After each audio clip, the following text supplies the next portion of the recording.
channel Open Your Mind, where we explore the wisdom in spirituality and apply it in a modern day context. On the last video, we started our journey to understand Patanjali's Yoga Sutras, and on this video, we continue with exploring Sutras number 2 and 3.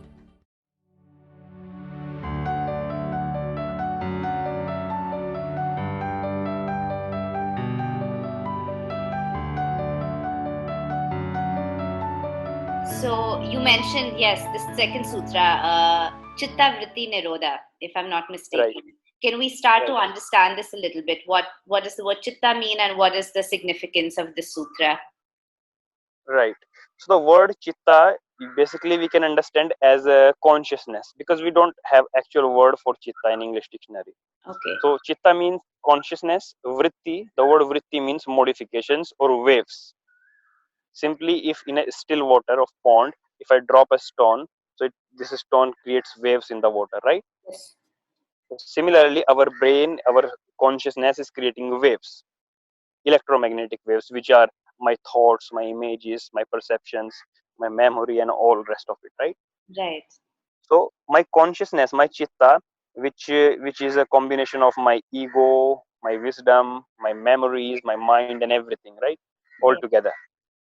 This is my chitta, Sorry, my so consciousness. consciousness is a combination of all these layers of the mind. Your outer All ego, your inner wisdom, right. everything together. Everything together.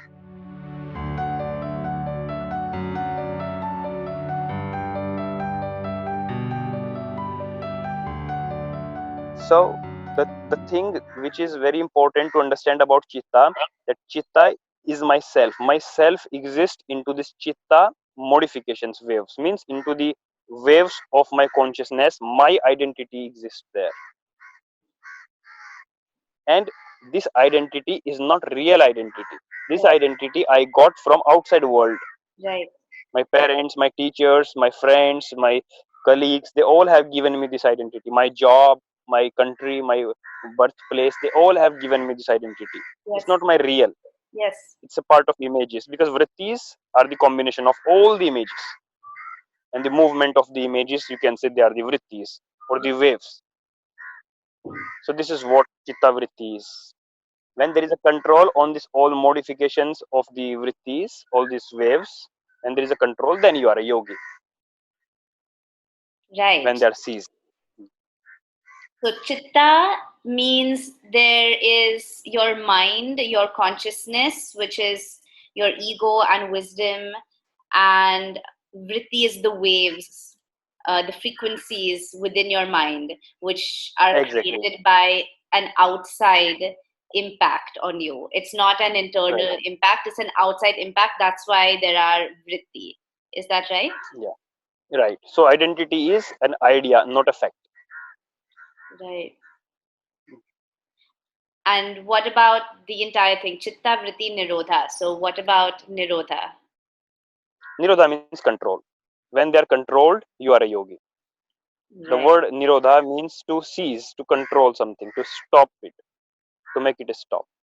So when your content of your mind, all the images is stopped, is seized, you are a yogi. Means your identity, the real identity will appear. Because your identity which is coming from the waves is not clear, it's not real identity. It's imaginary. It's not something which you can say my true identity.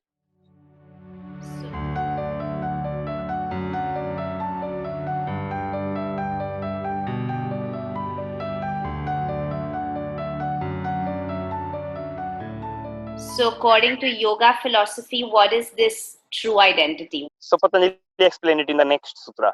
Right. Next sutra is saying Tada Drashtu Swarupe Avasthanam. Tada means then, Drashtu means a witness, Swarupe means the real self, Avasthanam means exist. Then my real self exists as a witness. I am just a witness. Right. I am just a witness of the existence. Or you can say I am the existence. Right. I am not an image. Whole existence, whole what exists is me, is I.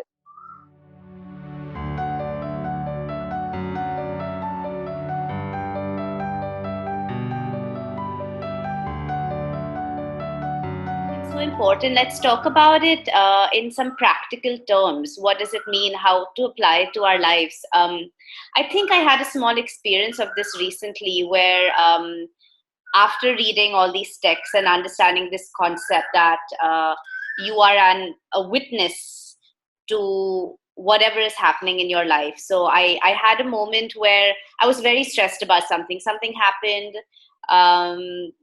to me in my environment, and it stressed me out very much. And I could feel it. My heart was beating faster. I was sweating. I couldn't focus on anything else I was doing. All my mind was going, all my energy was going into that feeling of being stressed. And for a moment, I managed to show myself or to tell myself, okay, you are stressed right now. You know this. But how do you know this? And who knows it? Who knows you are stressed? Right? Exactly. Who is saying you are stressed? Who is that commentator to that observation? And when I could see that, I realized that yes, there's maybe the observer of the external world, which is where the stress is happening, but then there is something behind it. There's something that's observing the fact that I'm stressed. And that's me. That's the essence. And so to get totally carried away by, yeah, my body physically is in a bad condition because of the stress and I can't do anything else, it makes no sense, because it's just something happening superficially on the outside. On the inside, actually, there's nothing's happening. I Right. can just see it. That's it. Right. And I had this experience recently, and is this what it means? Is this what we are talking about here? Yeah. So it's a perfect thing that you said. Whenever we are into a mess, into a chaos, into a problem, and there is one image which is into the all the chaos, and this image is continuously trying to coming out of this chaos, Yes. continuously fighting against the chaos. It doesn't want to accept the chaos. It wants to become free, finding freedom from the chaos, right? Yes. So this is whenever there is this image about the self is there, understand you are this image and you are an ordinary self. So when you ask this question, as you told me that you asked this question to yourself, that who is this I Yeah. who is observing all this, all right? So in Yeah. this case, what's happening? When you are into ordinary self, you are observing the world. The image is observing the world, whatever is happening into the world. There is an observer observing, right? Yes. But when we are talking about extraordinary self, we are talking about witness. In this, the observer and observing, the observed, which is observed, right? They are the one. They are not two different things. Like Right. I am an experiencer, I am a seer, I'm seeing you. So if I come into the extraordinary self, the experiencer and the experienced become one. Hmm. They are not two different things. So the witness means when the observer is observed, Yeah. That's and when witness. the observer is observed, it means there is no image. This is witness, because image is observed itself. The moment you observe everything in the existence, including you, your image, so you are a witness, you are a drashtu. Oh So wow. this is extraordinary self. That's amazing.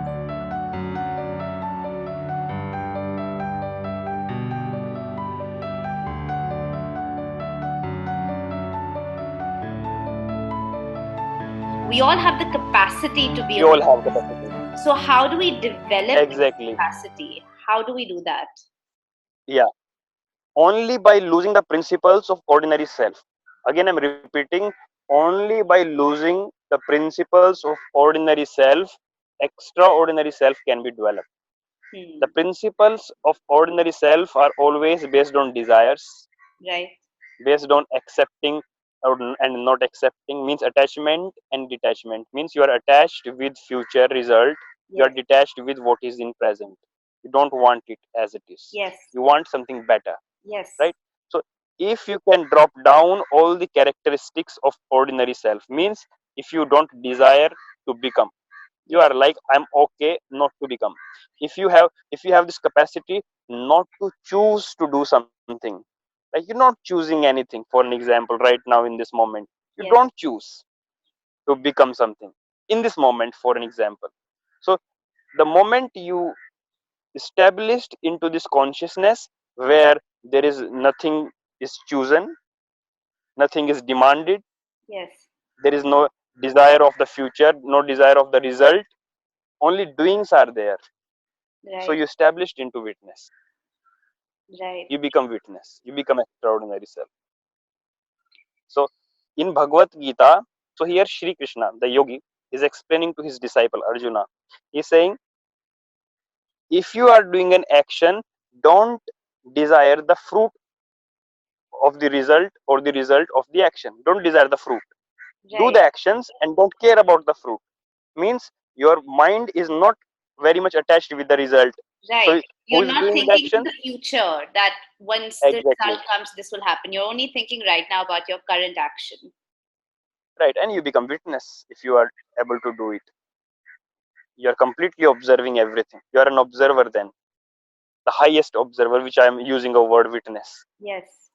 I read somewhere very beautifully explained that just because, exactly like you said, you are not attached to the result of your action, it doesn't mean you are not ambitious. It doesn't mean anything actually. It just means you are focusing your energy into a place which is higher, and you are not engaging then with the chances of being upset, sad, stressed, offended, disappointed.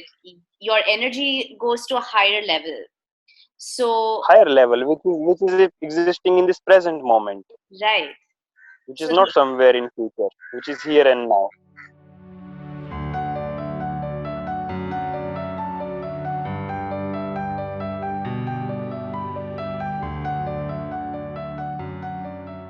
yes, so the ultimate purpose of being a witness and not connecting with being an observer, you're not connecting with whatever your five senses are bringing into your body, your eyesight and your sense of hearing and touch and smell. You're not identifying with that.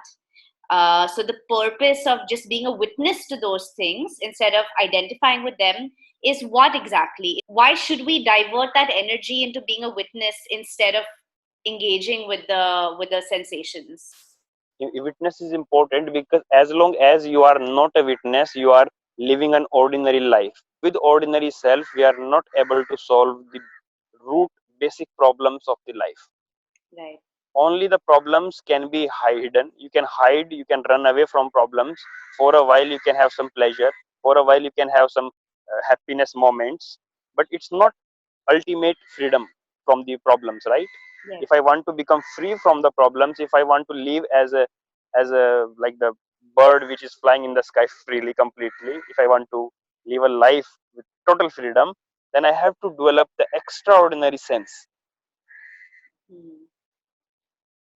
I have to come into this not only observing, but observing the observer as well, Right. which is even higher, Yes. which is higher intelligence. So I can solve here many problems. By Right. doing this, I can solve the problems. Like Right. the Buddha have solved the many problems of human, Yes. Krishna have solved, Jesus have solved. It's like this. So it's once you enter into this higher self that you can see things Right, clearly and deal with right. human life effectively. When you are in Effectively. the lower self, you cannot. You cannot. Lower self is all about violence. Higher self is all about love. So we need more love in this society. Yes. Society is full of violence everywhere, in the families, in the workplace, with the neighbor, with between the countries, between the communities, the religions. Everywhere there is a conflicts and violence. Yes. So we need to come out of this.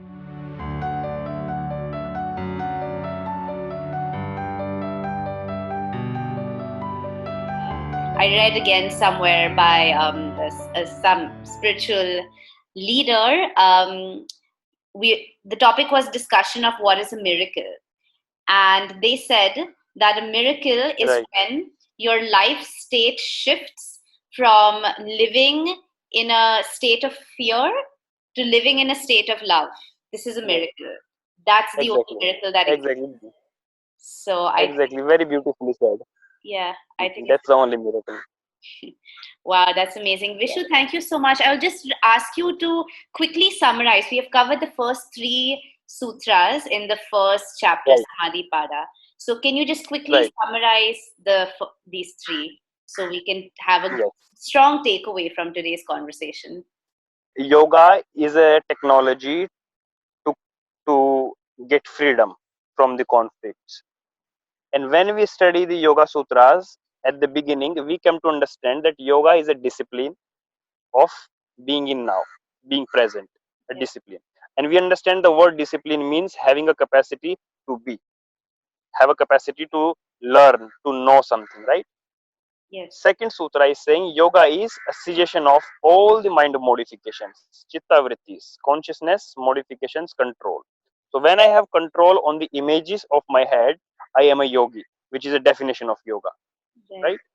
Into the third, Patanjali is simply explaining when you have controlled your mind modifications, at that time you are a witness.